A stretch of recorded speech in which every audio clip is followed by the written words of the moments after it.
Svet se ponovo deli, ali najveća opasnost nije u tome što ljudi biraju različite strane. Opasnost počinje kada svaki tabor poveruje da je upravo on jedini progledao. Da samo on razume šta se zaista događa. Da njegova mržnja nije mržnja, nego pravda. Da njegova poslušnost nije poslušnost, nego moralna dužnost. Levo ili desno, istok ili zapad, nacionalno ili globalno, tradicija ili progres, za sistem ili protiv sistema, za veštačku inteligenciju ili protiv nje, za jednu zastavu ili drugu.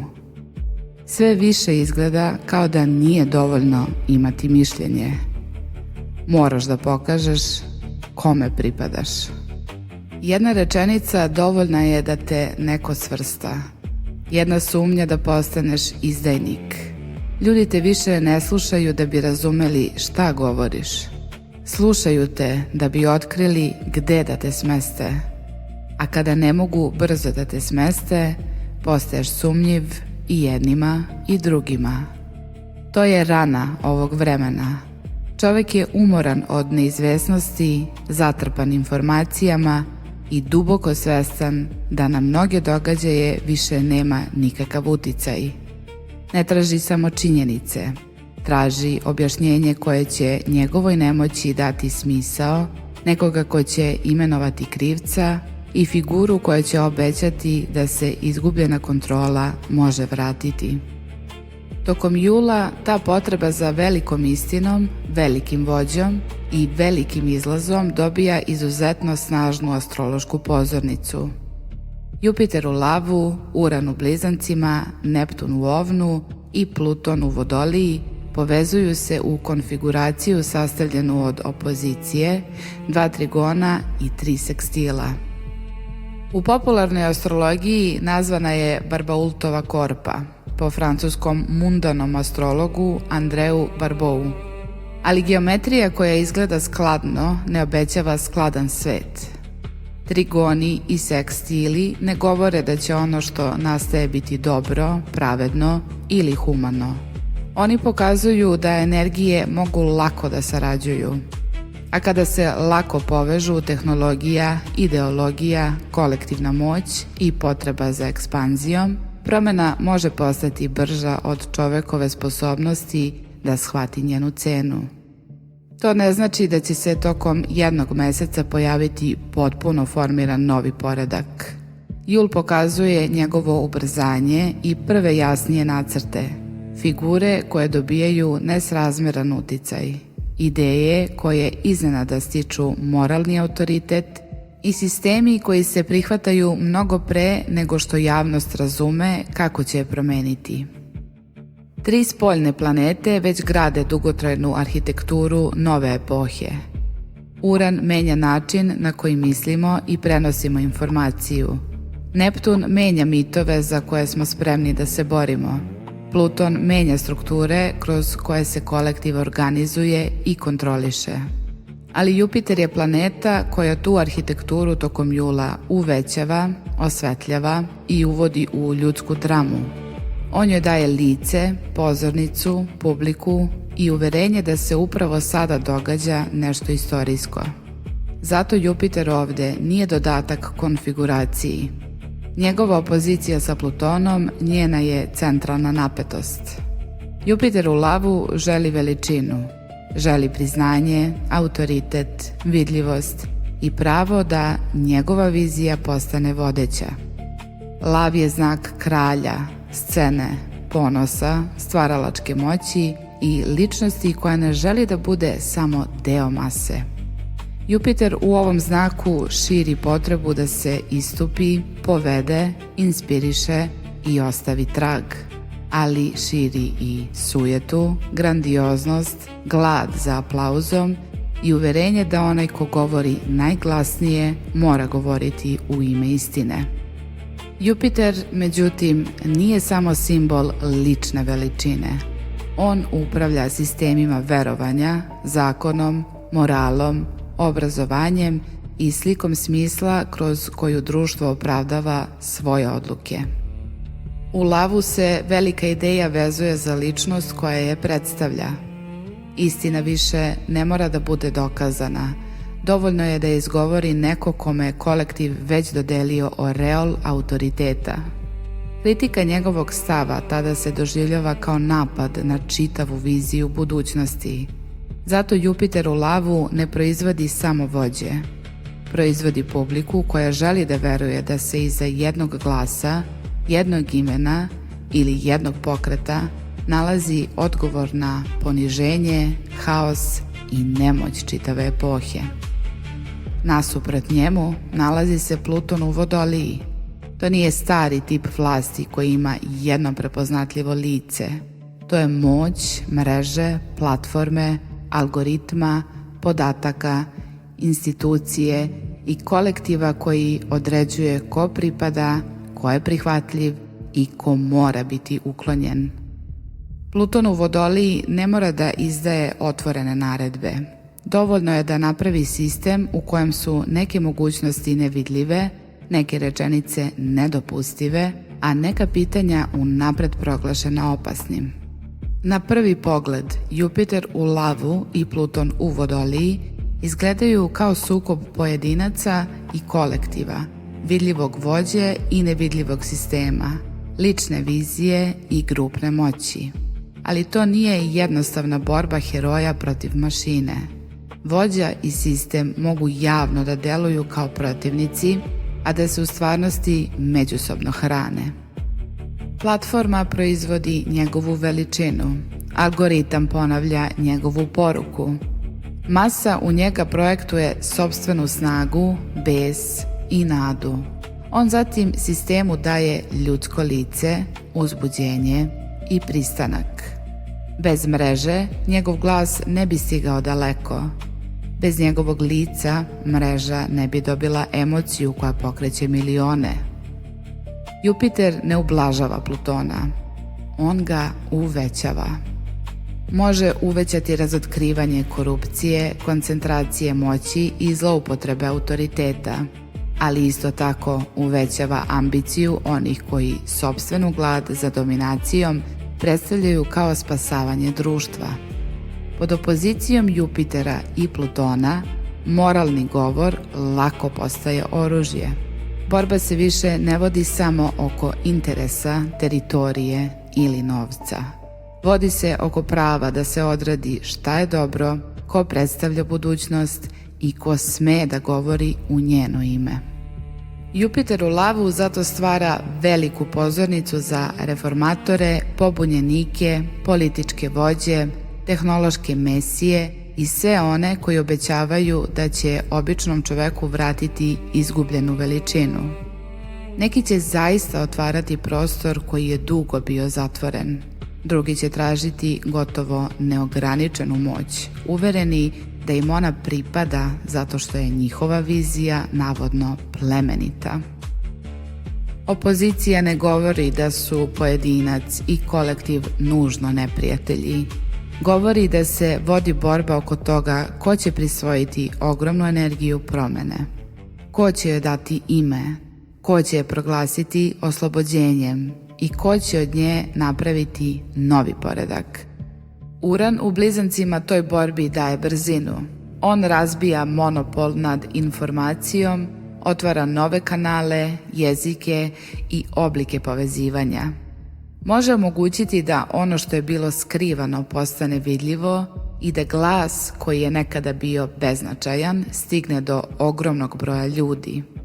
Ali isti Uran proizvodi preopterećenje, rascep pažnje i 10 verzija istog događaja koje se šire istovremeno. Blizanci su sposobni da drže kontradikciju. Mogu da vide više perspektiva bez potrebe da odmah unište jednu od njih. Ali kada Uran elektrifikuje ovaj znak na kolektivnom nivou, dvojnost lako postaje cepanje. Informacija više ne povezuje nužno ljude, ona ih raspoređuje u paralelne stvarnosti. Dve osobe mogu gledati isti događaj, isti snimak, isti rat, istu izjavu i isti politički potez, a da više ne žive u istoj stvarnosti. Jedna vidi oslobođenje, druga okupaciju. Jedna vidi heroja, druga fanatika. Jedna vidi tehnološki napredak, druga sistem nadzora. Problem nije samo u podatku koji primaju, nego u čitavom okviru koji unapred određuje šta taj podatak sme da znači. Neptun u ovnu tom informacionom rascepu daje psihološko gorivo. On od ideje pravi misiju, od političkog programa pravi zavet, od vođe pravi simbol, od protivnika pravi neprijatelja svega što je sveto. Neptun u ovnu ne govori tiho, pokori se. On govori, bori se. Govori da je tvoj bes dokaz hrabrosti, da je tvoj strah moralna odgovornost i da je tvoja žrtva deo velikog istorijskog zadatka. Čovek tada veruje da deluje iz sopstvene volje, a često samo izvršava ulogu koju mu je kolektivni mit već napisao. Sekstil Urana i Neptuna spaja signal i veru. Informacija se više ne širi kao podatak koji treba proveriti, nego kao otkrovenje koje treba preneti. Vest postaje poziv, snimak postaje dokaz čitave slike sveta, slogan postaje lozinka pripadnosti. Ono što izgleda kao buđenje može biti stvarno razotkrivanje, ali može biti i nova hipnoza. Pluton u Vodoliji zatim sve to ugrađuje u sistem. Trigon Urana i Plutona povezuje informacionu revoluciju sa kolektivnom moći. Nova tehnologija ne menja samo način na koji komuniciramo. Menja ko nas vidi, ko nas razvrstava, ko upravlja našom pažnjom i ko može da pretvori naše ponašanje u podatak. Sekstil Neptuna i Plutona povezuje mit i moć. Neptun pokazuje u šta masa veruje. Pluton pokazuje šta masom upravlja. Kada rade zajedno, ideal postaje instrument, strah postaje politika, a slika budućnosti postaje način da se opravda ono što ljudi u normalnim okolnostima ne bi prihvatili. A onda Jupiter sve to podiže na viši nivo. Njegov trigon sa Neptunom širi viziju, veru i zanos. Njegov sekstil sa Uranom ubrzava ideje, otkrića, komunikaciju i tehnološke proboje. Njegova opozicija sa Plutonom pretvara sve u slobodu za prevlast. Uran donosi signal.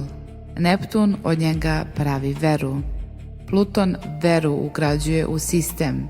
Jupiter sve uvećava, daje mu lice i proglašava ga velikom istinom.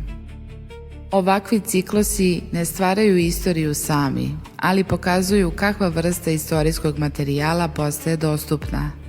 Poslednja konjunkcija Neptuna i Plutona krajem 19. veka dogodila se u Blizancima. To je period u kojem se ubrzavaju elektrifikacija, fotografija, film, radio, masovna štampa, industrijska proizvodnja i novi oblici korporativne i političke organizacije. Informacija je počela da putuje brže, dalje i do većeg broja ljudi nego ikada ranije. Ali masovna komunikacija nije donela samo znanje.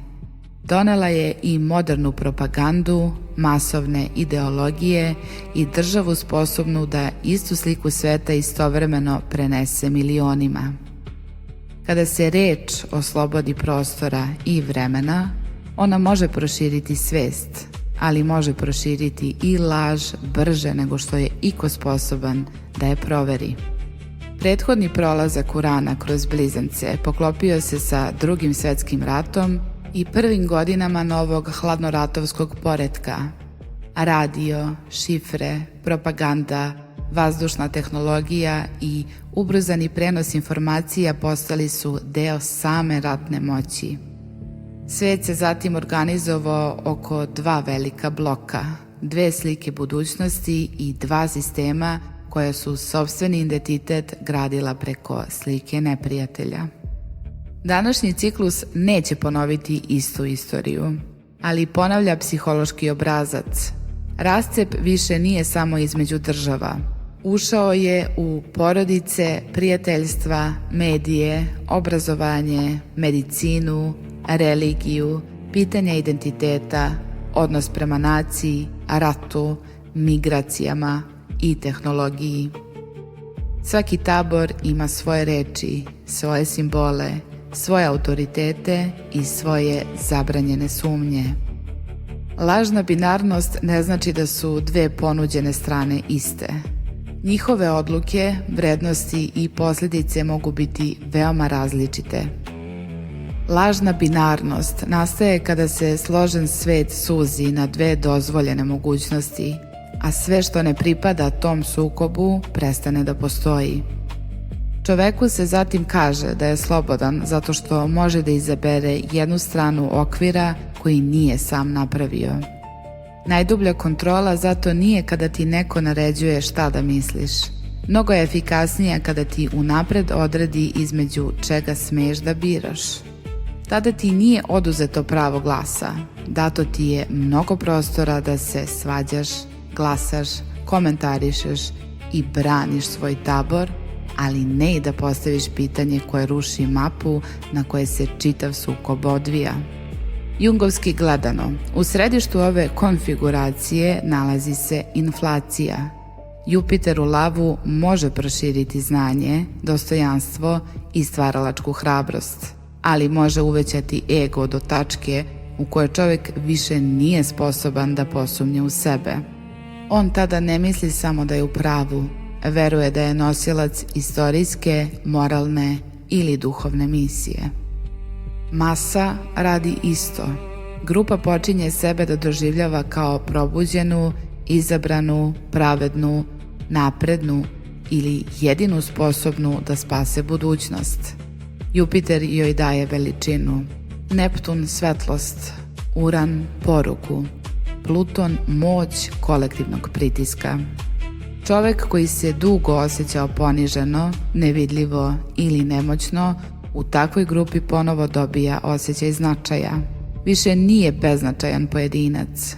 Postaje vojnik istine, branilac naroda, glas budućnosti ili pripadnik onih koji su navodno prvi progledali. Cena tog novog identiteta jeste da više ne sme ozbiljno da pogleda sopstvenu stranu. Tu inflacija prelazi u projekciju senke. Sve što grupa ne želi da vidi u sebi, prebacuje se u neprijatelja. Njena agresija postaje odbrana. Njena propaganda postaje istina. Njena želja za kontrolom postaje odgovornost. Druga strana mora da nosi svu glupost, mržnju, pokvarenost i opasnost, jer bi priznanje sopstvene senke razorilo sliku moralne čistote. Zato najopasniji čovek ovog vremena nije onaj koji ništa ne zna.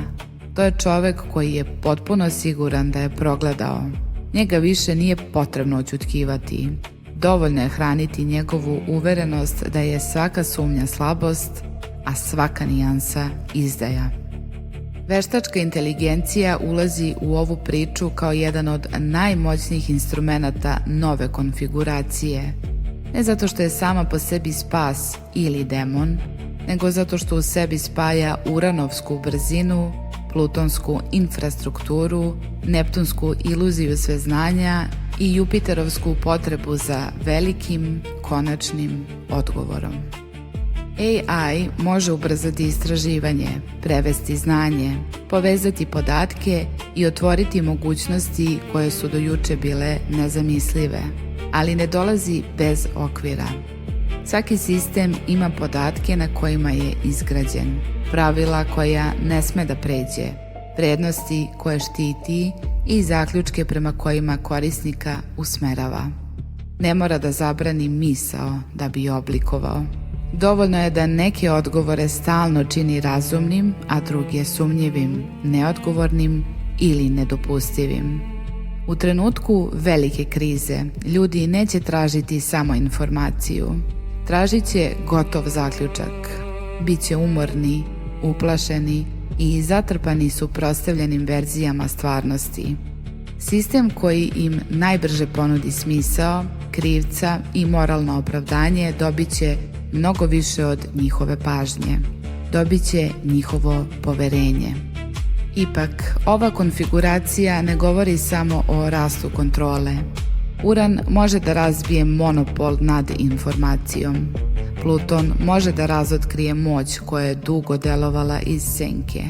Neptun može da pokrene stvarnu viziju drugačijeg sveta. Jupiter može da proširi znanje, hrabrost i sposobnost čoveka da vidi više od onoga što mu je ponuđeno. Moć može jačati, a istovremeno može jačati i svest, ali ta dva procesa ne kreću iz jednake pozicije. Moć već ima infrastrukturu, kapital, institucije, platforme i mogućnost da svoju poruku ponavlja bez prestanka. Svest nema automatsku prednost samo zato što je nešto prepoznala. Ona mora izdržati sumnju, složenost i činjenicu da ni jedan tabor nema monopol nad istinom. Tu se nalazi i posljednja Jupiterova zamka. Širenje svesti lako se pretvara u inflaciju svesti. Čovek više ne kaže da nešto vidi drugačije, kaže da je probuđen. Više ne proverava sopstvene zaključke jer sumnju doživljava kao pad na niži nivo.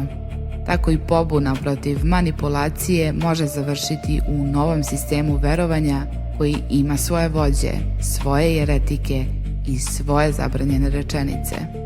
Zato pitanje ovog jula nije samo na kojoj si strani, nije čak ni da li si za sistem ili protiv njega. Dublje pitanje glasi: ko je nacrtao strane, ko raste dok se one sukobljavaju i šta moraš da amputiraš iz sopstvene misli da bi dokazao pripadnost. Najopasnija posljedica ove konfiguracije neće biti to što će svet imati dve strane. Biće to što će pripadnost sopstvenom taboru početi da se naziva buđenjem, a svaka sumnja izdajom.